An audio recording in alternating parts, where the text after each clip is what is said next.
Hey guys, it's Chelsea from The Financial Diet. And thanks to SoFi for supporting TFD. With the pause on student loan repayments ending on June 30th, refinancing your loans could help you save thousands and get back on track. When you refinance with SoFi, you can focus on achieving financial goals in other aspects of your life rather than worrying about how you're going to be managing your student loans. TFD believes that having a good understanding of your student loans is essential. Having to repay student loans is a source of anxiety for many people, which is why SoFi has committed to paying off $100,000 of student debt for 10 people, up to $1 million in total. If you refinance with SoFi before the end of the year, you're automatically entered for a chance to have your student loans paid off. SoFi's Forget Your Debt sweepstakes is a special opportunity to remember to refinance if it's the right option for you. And even if you don't win, you'll potentially save thousands in the long run. With SoFi, you will save thousands of dollars thanks to flexible terms and exclusively low interest rates for federal borrowers. Besides financial advice, SoFi members can take advantage of career coaching and more. Enter by Sunday, December 31st, 2022 for a chance to win. Click the link at sofi.com/million in our description box to enter the Forget Your Student Debt sweepstakes, and you could win up to $100,000 towards your loans to help you forget about student debt if you refi today. No purchase or refi necessary, void where prohibited. And today we are going to be talking about one of, I think, the most important topics that we address here on the channel, which is the ways in which our society taxes and punishes and just sort of like relentlessly oppresses the poor. We have a very, very toxic belief system in the United States that if you are poor, it is because of some kind of flaw in your character or inherent lack of discipline, or just because you're dumb and deserve it. But it is so important to remember that the majority of the poor in America are the working poor. And not that you need to prove that you're deserving of having a basic standard of living in the wealthiest country in the world. Everyone should have access to basic services and a safety net. But it is worth noting that the stereotype of the poor as being lazy is just literally inaccurate on its face. But that wealth inequality is by far the bigger and more relevant threat to our society than, let's say, a poor person walking around with an iPhone. We should be a lot more angry at how the ultra-rich are able to accumulate massive amounts of wealth and do things like control the very channels of our speech on a whim than by the fact that a single mother working 2 jobs might be able to access public services. But we simply don't conceive of the ultra-rich in the same way we do the poor, and part of the problem has to do with how little we often realize, if we're not personally caught in that cycle ourselves, how much being born into poverty or falling into poverty becomes a cycle from which it is nearly impossible to escape. So today I want to talk about 5 specific ways that we as a society in America punish the poor and all but guarantee that they stay that way, and then blame them for having done so. Number 1 is state-funded lotteries. Now, I've spoken in previous videos about how much we can tend to judge people under a certain income level for being drawn to things like the lottery when things like gambling and other financially frivolous behavior is actually pretty well distributed throughout the population. But a lot of people don't realize that in the US, lotteries aren't even private organizations. They're run by state governments as a means to increase state revenue, and they exist in all but a few states in the US. There are individual state-run lotteries as well as multi-state lottery systems like the Powerball or Mega Millions. And states who participate in lotteries are incentivized to encourage their citizens to buy lottery tickets. This is because after paying out winnings and retailer commissions and accounting for administrative costs, the rest of the lottery revenue goes to the states, and the more revenue states generate, the higher the payout they get. In 2015, the U.S. Census Board estimated that state-administered lotteries put over $21 million into state coffers, and that's not even considering the revenue from larger multi-state lotteries like the Powerball or Mega Millions. And some of the lottery funds states receive go toward good causes, like programs for the elderly in Pennsylvania, preserving historic buildings in Indiana, and funding the Hope Scholarship program in Georgia. But this way of generating revenue is in itself a form of exploitation because people who are already disenfranchised are far more likely to be the ones buying the lottery tickets. The revenue from the lottery ticket purchases may often, but not always, go towards social programs, but why should those who are already economically disadvantaged shoulder the burden of paying for these programs, especially ones that don't even benefit them? Now, this is not to say that a private lottery system would inherently be better. As I mentioned earlier, there are plenty of ways to fritter away your money, things like drugs and casinos. But there is something particularly insidious about having the state itself be the one underwriting a particular kind of frivolous spending that disproportionately targets the poor. Just look at how much is spent on lottery advertisements and what they're actually advertising. Each year, states spend more than $600 million marketing their lotto offerings, often through award-winning ad campaigns, like $1 in a Dream. And one oddity of these ads is that they need not be honest about what they're selling. In fact, Section 1307 of Title 18 of the U.S. Code quite specifically excludes state lotteries from truth in advertising laws. And do not kid yourself into thinking that most lottery participation is harmless. State lotteries amount to a regressive tax. Research has shown that poor people play the lottery more often, spend a higher percentage of their income on it, and are about 25% more likely to gamble for money rather than fun. One national survey found that players making less than $10,000 annually spent $597 on average on lotto tickets, or almost 6% of their income. And worse, these expenditures tend to crowd out spending on necessities such as buying food or paying rent. Basically, we heavily and deceptively advertise these games as one of the only meaningful ways out of abject poverty, and then punish and stigmatize the poor for engaging in what they're being explicitly sold as a viable dream. And justify it all by using this revenue to pay for social services that we should really be taxing the wealthy to provide anyway. Basically, lotteries are And so is the second punishment we put on the poor, fines for misdemeanors. So it is not going to come as a shock to anyone who's watched this channel that a lot of our criminal justice system to begin with functions as a tax on the poor. And we also see how time and time again, similar behaviors in different groups are heavily criminalized and targeted amongst certain subgroups. For example, white and Black Americans tend to use drugs at similar rates, but Blacks are heavily and disproportionately criminalized for that drug use. And of course, a lot of this heavy criminalization maps directly onto the poor. And when you look at the breakdown of incarceration by economic class, you see just how much the poor are being incarcerated compared to other parts of society, who again are often breaking the law at similar levels. A recent study was conducted by Cornell University and FWD.US, which found that in America, approximately 1 in 2 adults has had an immediate family member incarcerated for at least one night. This is approximately 113 million people. Admissions to local jails have exceeded 10 million each year for the past 20 years, and people earning less than $25,000 per year are 61% more likely than people earning more than $100,000 to have had a family member incarcerated, and 3 times more likely to have had a family member incarcerated for 1 year or longer. And it's easy to see how a person being incarcerated even briefly can completely upend their life and push them into a cycle of poverty if they weren't there already.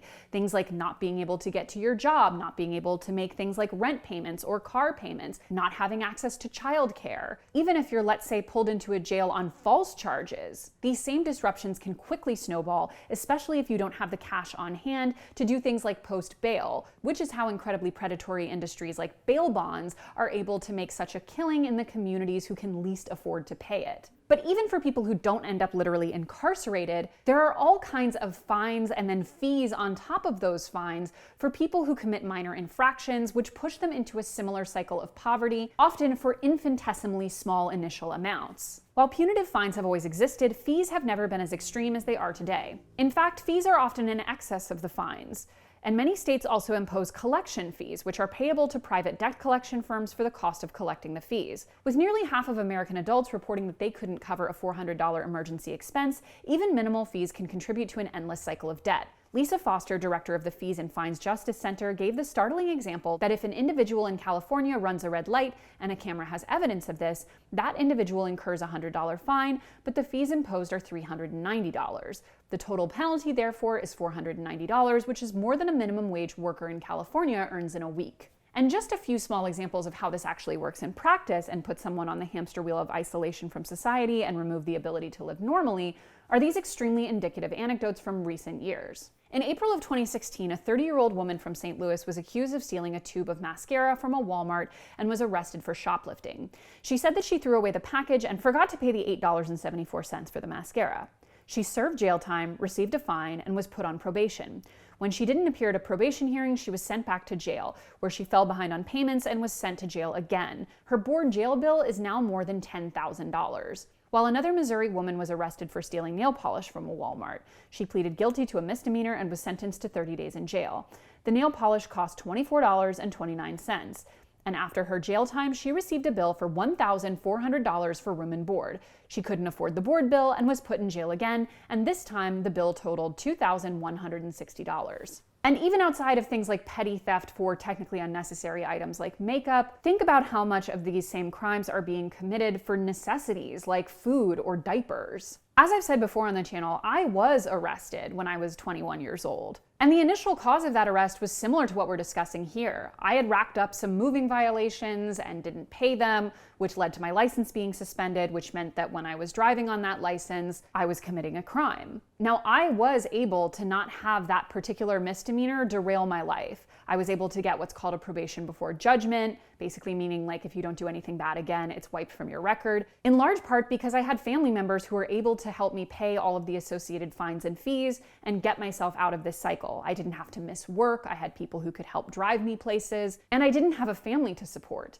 If I were in a slightly different situation when that happened, that one small infraction could have ended up completely derailing my adult life, possibly rendering me homeless or incarcerated for long periods of time. Or in the case of having children who I didn't have anyone could have helped me with, could have led to my children being taken from me, as often happens. I'm very aware of how much even these relatively quote-unquote small privileges can be life-changing, because for many people, the amount that it takes to send their life spiraling in this negative direction is a few $100s. Number 3 is a minimum account balance and other bank fees. So one thing that's important to remember is that the poor in America are quite literally penalized for not having enough money. One of the most harmful types of fees is bank minimum balance fees, which charge bank users for not having enough money in their account.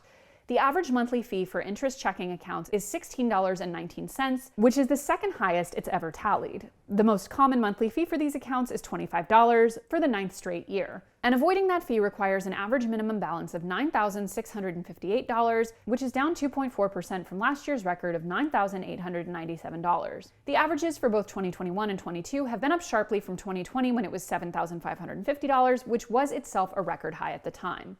This means that you could lose $25 a month or $400 a year simply by not keeping an arbitrary amount of money in your account, which, if we remember that $400 amount, is the cost of an unexpected emergency that many Americans could not afford to pay. And overdraft fees are also costly, as they charge you even more than what you owe if you don't have enough in your account to cover a transaction. The average overdraft fee is down over the past few years, but still quite a lot higher than it used to be, $29.80 in 2022 versus $21.57 in 1998. And hefty banking fees are hurting low-income households, especially families of color, according to consumer advocates. Hispanic and Black households paid a total of $3.1 billion and $1.4 billion respectively in overdraft fees alone last year. And while there are now a number of low-fee banking and savings account options, and we encourage you to use them, many of them are online only and thus require access to a computer or smartphone and the internet in order to take advantage of them, which we need to remind ourselves not everyone has ongoing access to.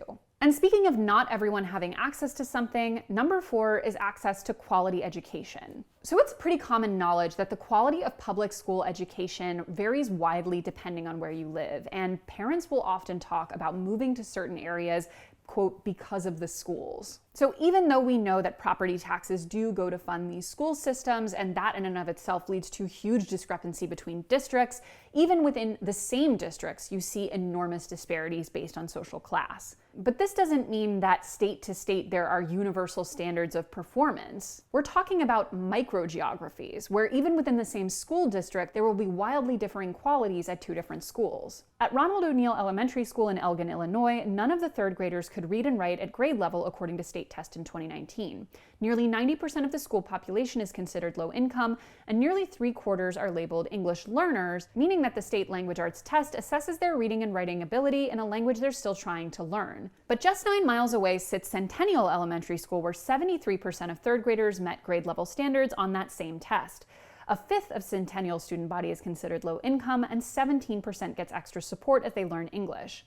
The state has celebrated Centennial for exemplary academic performance, and it designates O'Neill as a school in need of targeted assistance. But despite its low performance and its students' needs, O'Neill received $9,094 per student in 2019 in state and local funding, compared to Centennial's $10,559. If O'Neill had received Centennial's per pupil funding, it would have meant an extra $789,905 in its budget, money that could have covered more or more experienced teachers, social workers, homeschool liaisons, or paid for programs to address students' academic and non-academic needs. Now, this is just one example of the huge discrepancies that you can see between 2 public schools in the same district, but it speaks to a larger issue about some schools just simply receiving way more resources, even when you could argue that they are less in need of them. A Heckinger report analysis found that a lot of factors affect school-level spending, but a handful of district practices routinely drive these disparities. Schools with the wealthiest students tend to draw the most experienced teachers who cost more. And because small schools cost more to operate without economies of scale, districts that happen to have more of these schools in higher income areas may end up spending more on wealthier kids. Magnet programs that often serve wealthier student populations drive up spending, both because they're generally small schools and because they frequently get extra funding to support specialized programming. One anecdote from my colleague Holly points to how this trend has existed long before we started looking at spending per school rather than per district. As she said, I was in my high school's International Baccalaureate program, which was basically an alternative system to AP classes. In order to get in the program, I had to take pre-IB classes in middle school, and it wasn't until I was in IB AP combined arts class in 11th grade, when a girl said she would have loved to do IB if she'd been given the option, that I found out that pre-IB was only offered at my middle school, not the other middle school that fed into our same high school, which was in a poorer part of town. The kids weren't given the same opportunities, even at a public school, simply because of their socioeconomic status and where they lived. And lastly, on the topic of education, we have the hyperinflated degree requirements for entry-level jobs. So it won't come as a shock to basically anyone who has applied for a job ever that we have increasingly snowballed the extent to which you need higher education in order to be even considered as an applicant for the most entry-level jobs, which often do not require said education. And this leads to a selection bias in which only even a certain class of citizen can be considered to apply for jobs. Too many people are missing out on opportunities, said Papia DeBroy, who leads research at the nonprofit Opportunity at Work. There are more than 70 million workers in our US labor force today who are skilled through alternative routes, things like community college or military service, and most often they're learning on the job. But these people, skilled through alternative routes, or STARS as she calls them, have been increasingly excluded from upwardly mobile jobs. Key roles in fields like computer support, healthcare, and sales used to be filled by a greater share of workers without college degrees, but over the last 20 years, those numbers have shrunk.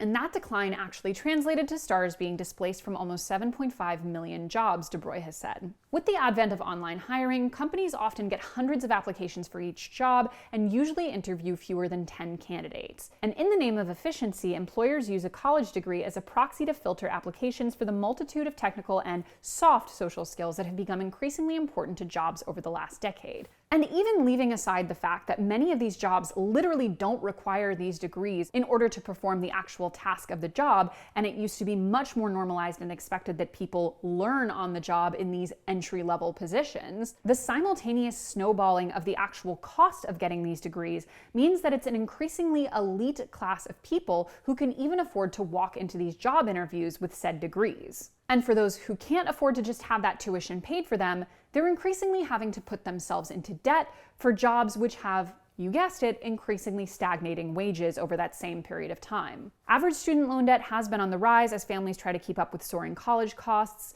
and though 2021 graduates who borrowed to pay for school took out on average $208 less in loans compared with the prior year, the average total student debt still continues to hover around $30,000 according to US News data. We're talking now about normalizing putting yourself into tens of thousands of dollars of debt in order to apply for a job which doesn't require that degree, in order to get paid minimum wage. It is not surprising that more and more young people are finding themselves burned out and depressed and overall just completely exhausted with the job market that they're entering into, because it is, by all definitions, totally unfair and arbitrary. And if there's one thing we can do to help reverse this trend when we're hiring, it is to, unless in absolutely necessary cases, get rid of these superfluous degree requirements to apply, as well as the unpaid internships that only a certain class of person can even afford to perform. Because with those two things still in place and the horribly low wages for entry-level jobs, you've just found a slightly more socially acceptable way